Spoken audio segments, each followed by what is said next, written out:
چې چا د رمضان المبارک د میاشتې په اخرنۍ جمعه باندې 4 رکعاته مونځ په دې طریقه باندې وکړو نو الله رب العالمین به داغه چې څومره مونځونه قضا شوي دي ټول به ورته الله رب العالمین معاف کړي که د هغه د اتیاو کالو مونځونه ولې نه وي ټول به ورته معاف کړي د دې مانځه دوی ته قضا عمري چې کوم دی نو هغه ویلی کېږي د دې حقیقت څه دی د دې شرعي حیثیت شته که نشته دی دا پوسټ چې کوم دی نو هغه په سوشل میډیا باندې ډېر زیات ګردش کوي او زه مې وغوښتله چې ټول ملګري د دې نه اګاه کړمه ګورئ جي که چېرته داسې شي نو بیا به د مانځه هغه اهمیت چې کوم دی نو هغه ختم شي د مانځه اهمیت چې کوم د خلکو په زړونو کې دی هغه به ختم شي خلک به وایي مړه مزید یې رمضان المبارک په اخرنۍ جمعه باندې چې کوم دی نو بیا به چې کوم دی نو 4 رکعاته مونځ وکړو او بیا چې کوم دی نو زموږ ټول مونځونه به موږ ته چې کوم دی نو هغه معاف شي دا ګوره څه ګپ شی نه دی ښه چې موږ ته به د نبي کریم صلی الله علیه وسلم او د صحابه کرامو د تابعینو نه او د نبی علیه الصلاۃ والسلام د منقولاتو نه به موږ یو څیز راخلو که چېرته د نبی کریم صلی الله علیه وسلم په زندګۍ کې د صحابه کرامو په زندګۍ کې د تابعینو په زندګۍ کې دغه شانتي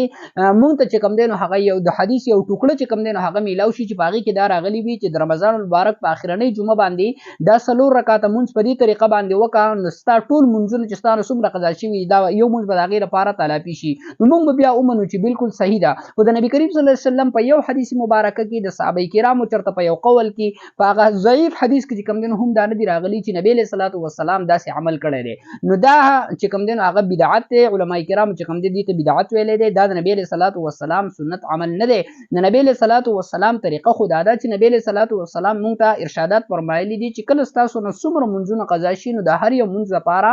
جدا جدا مونځ راګرځول ضروري دي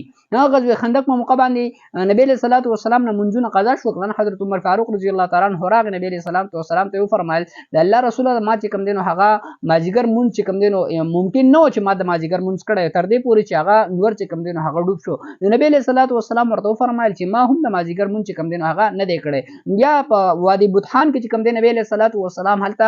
او د سو کړو صحابه کرام هم او د سنو عمر فاروق رضی الله تعالی عنہ او د سو کو او نبی علیه الصلاۃ والسلام چې کوم دی نو هغه ته جمع وکړه مونږ چې کوم دی نو داغه قضا را وګرځوله او نور روایتونه کې هم راغلي دي چې نبی علیه الصلاۃ والسلام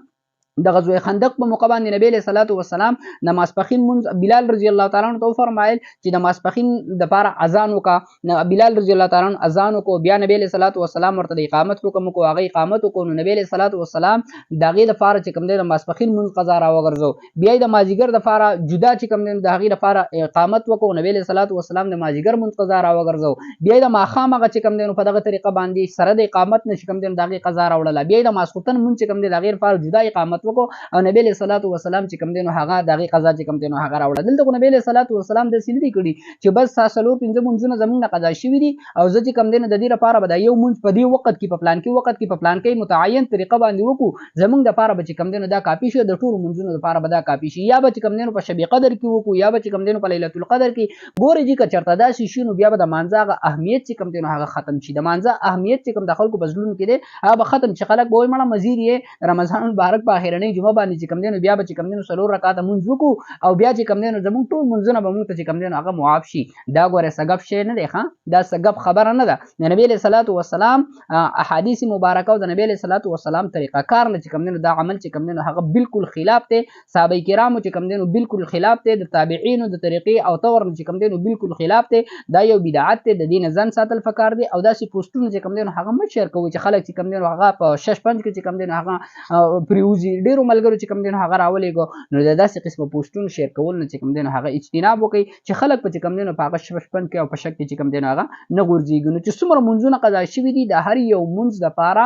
جدا جدا قضا راوړل ضروري دي په یو مونځ باندې انسان نه خلاصېږي داسې نه ده چې یاره زه یو مونځ وکړم او زما دپاره به د 5 دپاره کافي شي داسې نه ده ګورئ ښه یو مونځ چې د قضا شو یو مونځ به قضا راګرځي که زر د قضا شو زر به قضا راګرځي که د کلونو مونځونه د قضا شو د کلونو مونځونه به قضا راګرځي که تا ته یاد دی او که یاد نه دی بیا د هغې ځان خپله طریقه ده زموږ په ویډیو شته هغه تاسو وګورئ چې څومره مونځونه زموږ نه زیات قضا شوي د کلونو هغه به په څه طریقه باندې چې کوم دی نو هغه راګرځو ویډیو پې شته زموږ په پیج باندې هغه وګورئ انشاءالله په پوره وضاحت سره به تاسو ته هغه میلاو شي السلام علیکم ورحمة الله وبرکاته